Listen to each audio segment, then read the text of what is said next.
Two things you hardly ever see on the internet. Someone using the correct version of the word "your," and someone admitting they were wrong. I'm about to do one of those things right now. It's time for a game-by-game prediction for Ole Miss.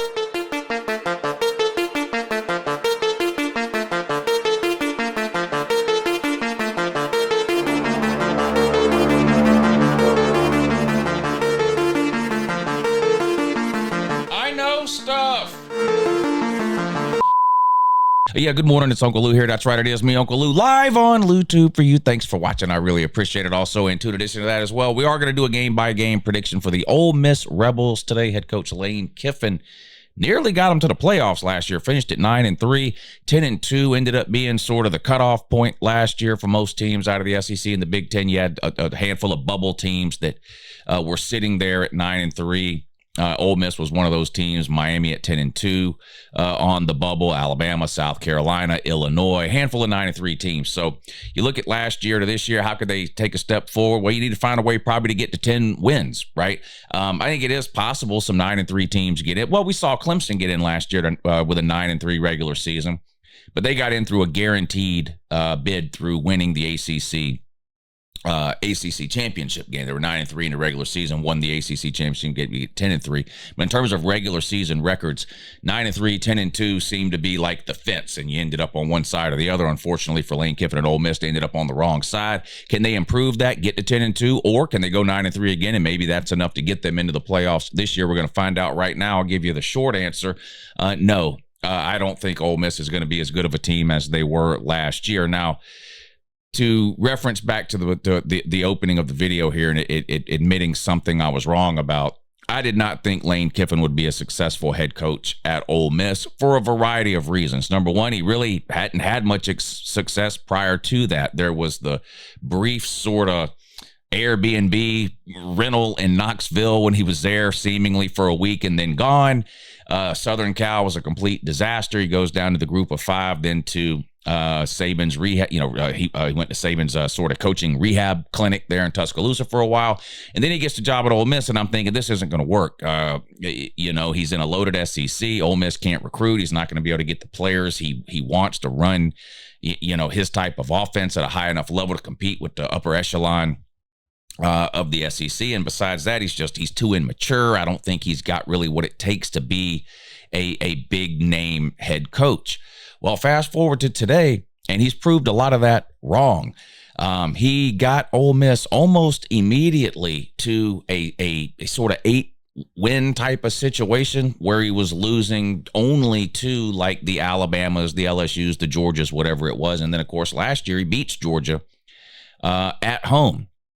So he has elevated Ole Miss past a point where I thought he had the ability to do it for the reasons I just talked about. Now, the transfer portal has been key to what he's been able to do at Ole Miss because they still are unable to recruit really anywhere close to the level of the Georgias, Bamas, LSU's, Texas's of the SEC. If you look at the year-over-year recruiting rankings, Ole Miss is nowhere near the top, those top-level SEC teams. But what Lane Kiffin has done, as good as any head coach in the country, is utilize the transfer portal. Now, almost every coach uses the transfer portal, but the success rate, the hit rate that Lane Kiffin has in the transfer portal is second to none across all of college football. Him and his staff do a great job, an amazing job of evaluating portal players and bringing in not only talented players, which of course is important, but talented players that are going to fit with what they are doing at Ole Miss.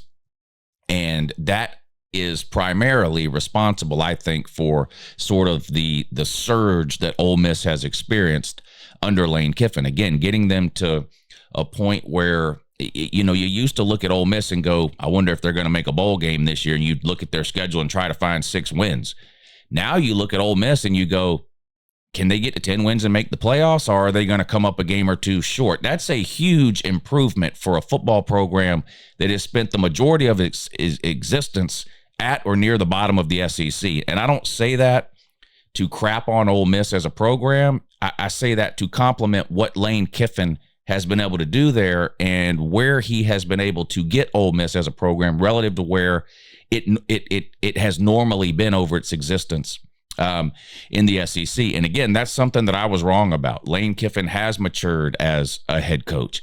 He still does some things on Twitter and says some things in interviews that I would prefer my head coach didn't say, but that's just a personal preference. He has proven that he can run a program in a super competitive conference, the ACC, and run it at a very high level and be competitive with the upper echelon of that league. Again, finally sort of getting over the hump and beating one of the marquee teams last year in Georgia at home, probably his biggest win as a head coach at Ole Miss. But they lost a ton off of last year's team, an absolute ton. And even though they recruit extremely well in the portal, I just find it hard to believe that they are going to be able to get themselves to the same level they were at last year with this many new starting faces on both sides of the ball. So let's talk about it. We're going to start on the defensive side of the ball. Lane Kiffin's an offensive guy. Obviously, I think he's one of the best offensive minds in football, actually. So I have more sort of blind confidence in Lane Kiffin and Ole Miss's ability to field a competitive offense year over year, regardless of turnover, than I do maybe on the defensive side of the ball. And they lost a ton over there. So let's start over there on the defensive side of the ball. That was what got Ole Miss as close to the playoffs as they were last year. Not that they had a bad offense. They had a good offense. Jackson Dart was amazing. More on him in a minute. But Ole Miss had the number 2 scoring defense in all of college football last year. Not just the SEC. College football as a whole, almost 140 teams now. Ole Miss had the number 2 scoring defense. A Lane Kiffin team had the number 2 scoring defense in the country. One of the biggest reasons for that was one of, if not the best defensive lines, again, not just in the SEC, but in all of college football. Names like Walter Nolan, J.J. Pegas, I'm not sure how to pronounce his last name. Again, another one here, Princely Umanmielen. I don't know how to pronounce his name either. These were names you heard called constantly during Ole Miss games last year. Jared Ivey. Suntarine Perkins. Some of these names in college football today, I had somebody tell me in the comments the other day, this guy shouldn't be a college football analyst if he can't even pronounce the names. Number 2, I'm not a college football analyst. I'm a fan just like you. That's it. I'm just a college football fan with a microphone. I'm not an analyst. That's number 2. And letter B, nobody can pronounce these fucking names unless somebody's going to sit me down and explain to me. I can't be expected to pronounce 5, 6, 7, 800, 1,000, 2,000 names throughout college football when half of these names are purposely unpronounceable. Anyway, I do my best. But they had arguably the best defensive line again in the SEC and one of the best in the nation last year. And almost all of those guys are gone. In fact, the only one back is Perkins. And he was great. He had 10.5 sacks last year.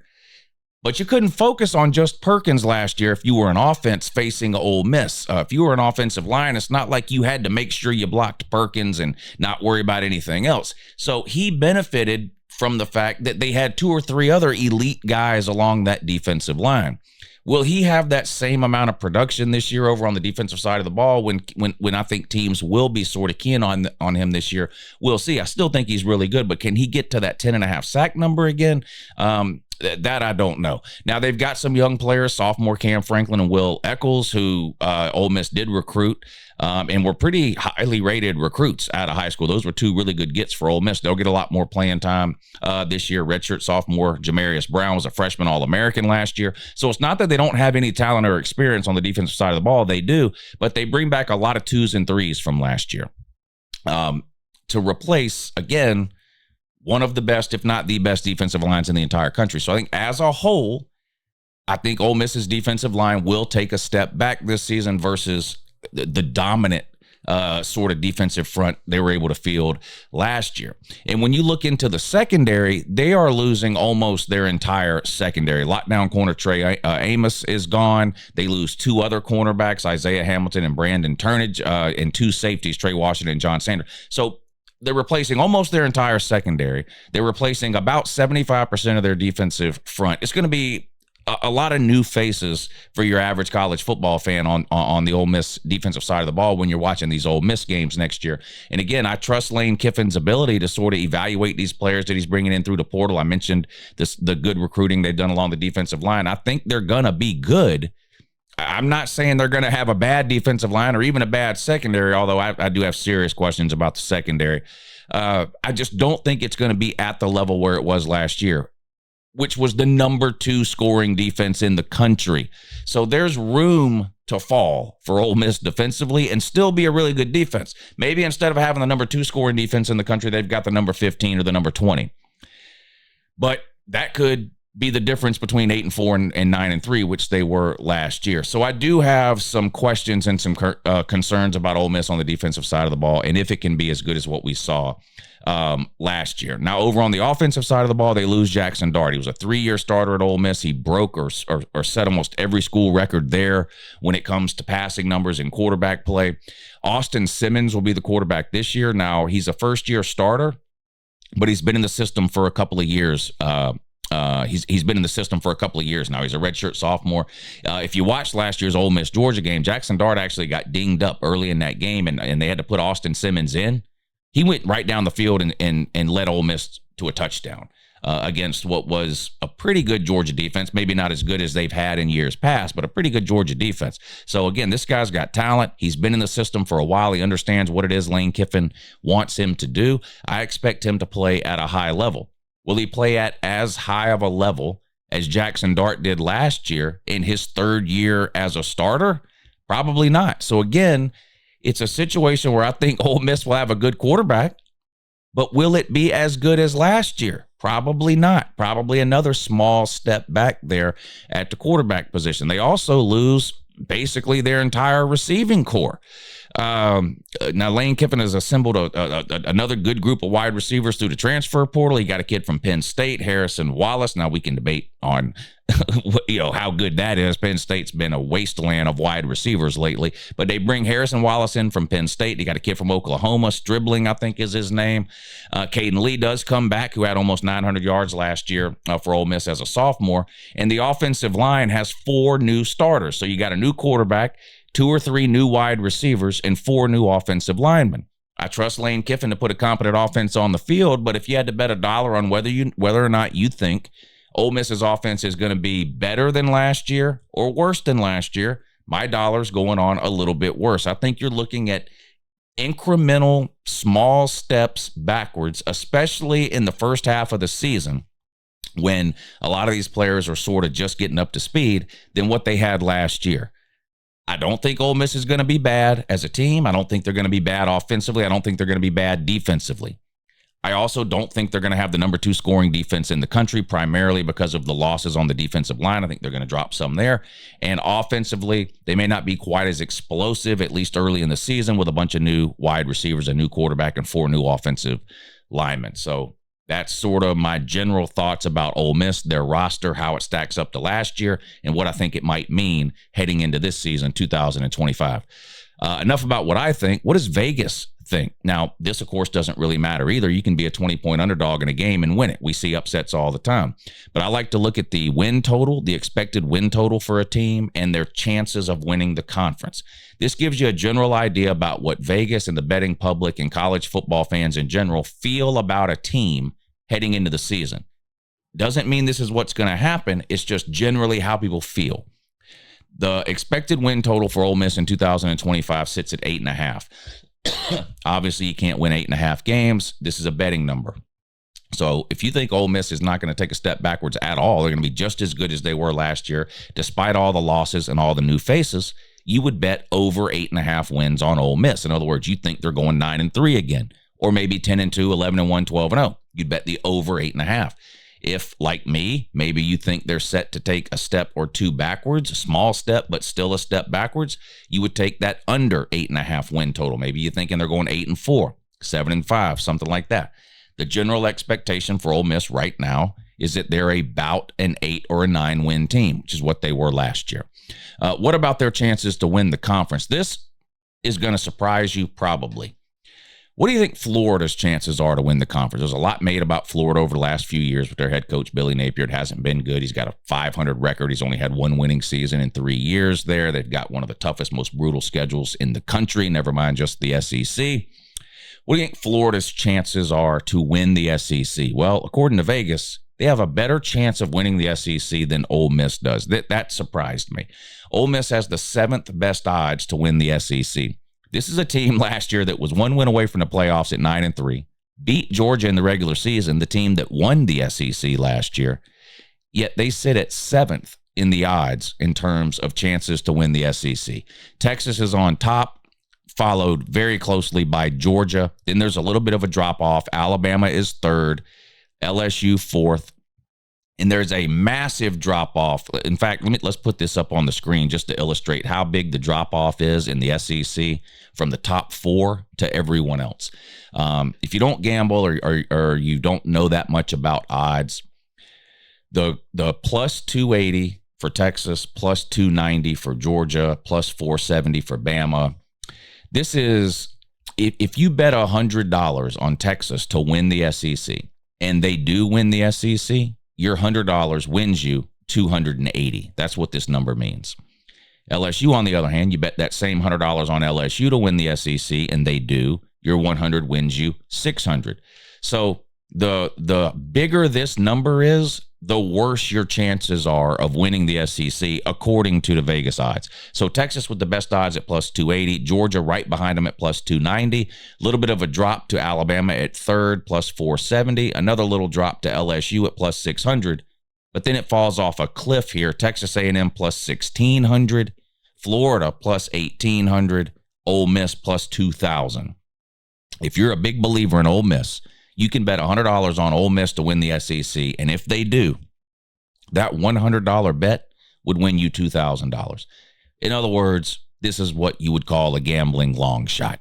Doesn't mean anything. It doesn't mean that's what's going to happen. That's just the general public's feelings about those teams heading into the season. All right, as you can see, we've got the schedule up on the side of the screen over here.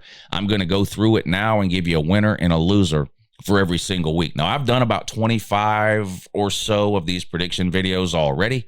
A lot of these teams on Ole Miss schedule, I've already done.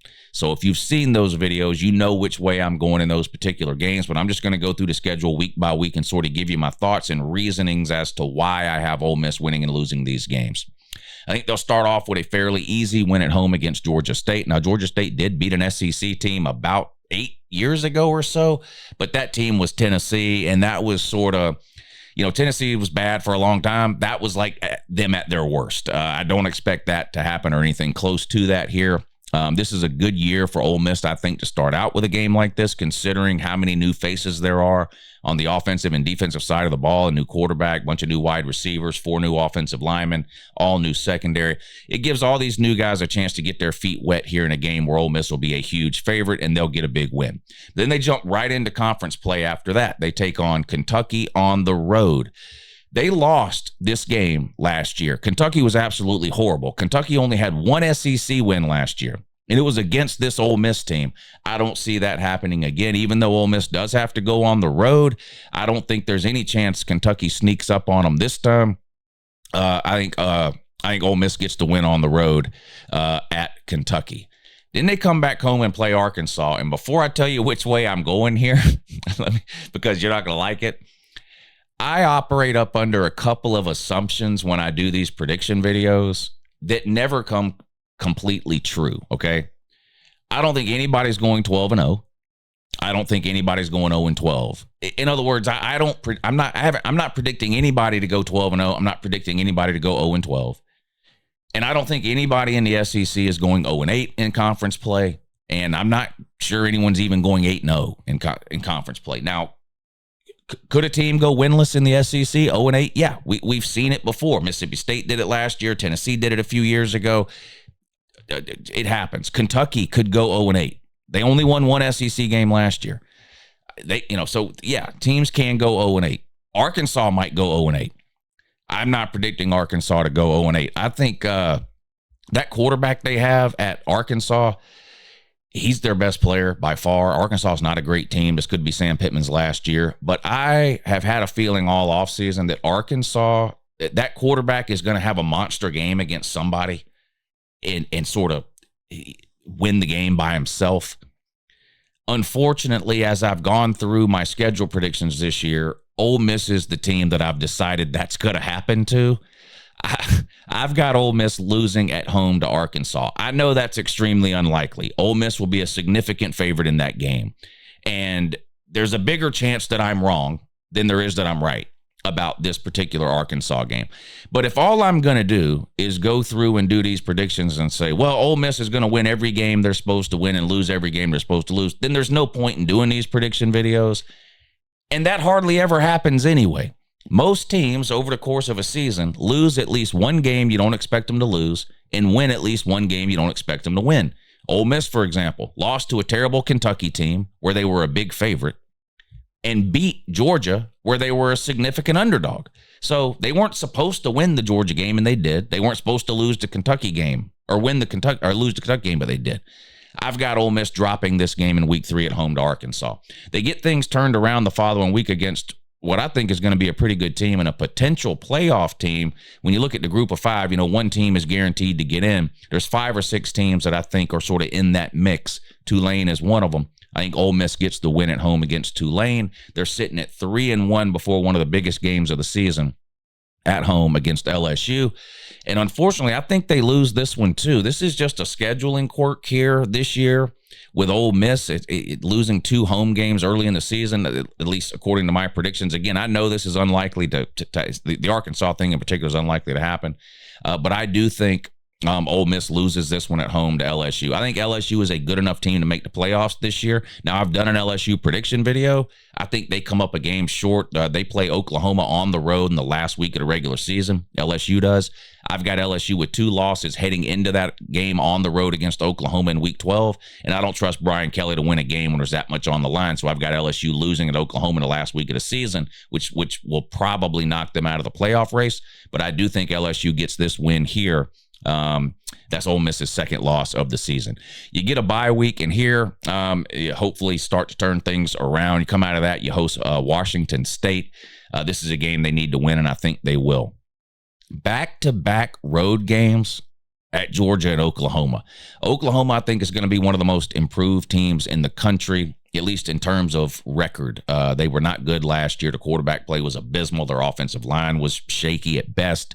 They had one of the most injured wide receiver rooms in the history of college football. They're going to get the majority of those things fixed this year. Now, this is assuming, of course, that nothing else comes out about John Mateer and his Venmo and his sports gambling habits. I'm assuming for the purposes of this video that he's going to be playing in this game and every game for Oklahoma. They beat Georgia last year at home. I think Georgia gets revenge this year. I think Ole Miss loses on the road at Georgia. I also think they lose on the road at Oklahoma. I think they take back-to-back road losses here. Playing on the road is always difficult. Playing back-to-back road games is almost unfair. And these are 2 really hostile home environments here. Georgia has the longest home winning streak in all of college football at almost 30 games. They haven't lost a home game since 2019. Oklahoma, also a very difficult place to play. They did lose some home games last year, but again, I think they're going to be significantly better this year. I've got Ole Miss dropping both of those games there. That puts them at 4 losses heading into the end of October. They start November with a home game against South Carolina. I think they win this game. This was a great game last year. South Carolina is another team that found themselves on the bubble last year at 9-3, sort of the outside looking into the playoff picture, and I think they're going to be hovering around that again this year. I think this will be a good win for Ole Miss at home against South Carolina, and I do think Ole Miss gets the win against Lenore Sellers. This will be a great quarterback matchup here, Austin Simmons and Lenore Sellers. I think Ole Miss gets a big home win here over the Gamecocks. Then they play the Citadel Citadel in November for no reason, just like every SEC team plays one of these garbage can FCS or group of 5 teams in November so that they can pad their resume. That's literally the only reason they do it, to give themselves an extra win every year, a better chance to make the playoffs, things like that. It needs to stop. It needs to end. The SEC needs to go to 9 conference games. That's it. I'll get off my high horse now, but you'll destroy the Citadel like you know you will. That's why you have them on the schedule here, so that you can destroy them in November and avoid a potential loss there. That's why Ole Miss does it. That's why every SEC team does it. It's not just Ole Miss. They all do it. Florida, huge game here. You lost this game last year for no reason. This is the game last year that likely knocked Ole Miss out of the playoffs. Now, it's easy to look back and go, how'd they lose to Kentucky? They were terrible.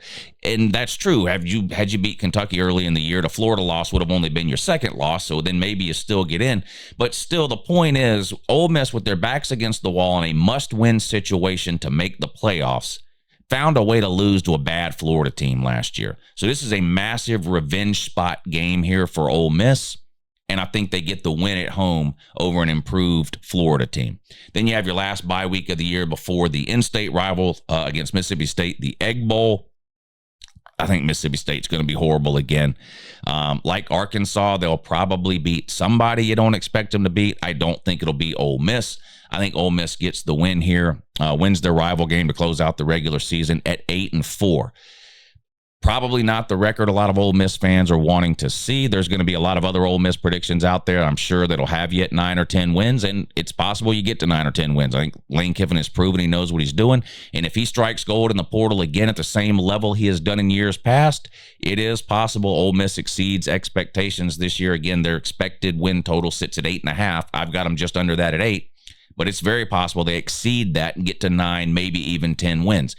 Clearly, they could beat Arkansas at home. I've got them losing that game. They could clearly win that game. That would be a 9th win. Then you're looking at really just one upset, either at Georgia, at Oklahoma, or home against LSU. You would only then have to win basically one of those 3 games, and that puts Ole Miss at 10-2. So I think there is a sort of a wide possibility of records for Ole Miss here. If I'm a little too high on Austin Simmons, I think it's possible they go 7-5. They could lose to South Carolina. They could lose the Egg Bowl. You see weird things happen. They could lose to Florida. So while I've got you losing to Arkansas, and I know that's something you don't want to hear, I feel like I am giving Ole Miss a couple of wins in some games that they could lose. Florida, Mississippi State, South Carolina. I've got Ole Miss and Lane Kiffin at 8-4. Let me know what you think about that down below. Which games am I wrong about? What do you think their record will be in 2025? And what chances do you give them of making the playoffs this season? All right, make sure you subscribe to the channel. If you're not, I post these pointless, barely watchable videos almost every single day of the year. Hit the thumbs up, and I'll talk to you again soon. Have a good morning.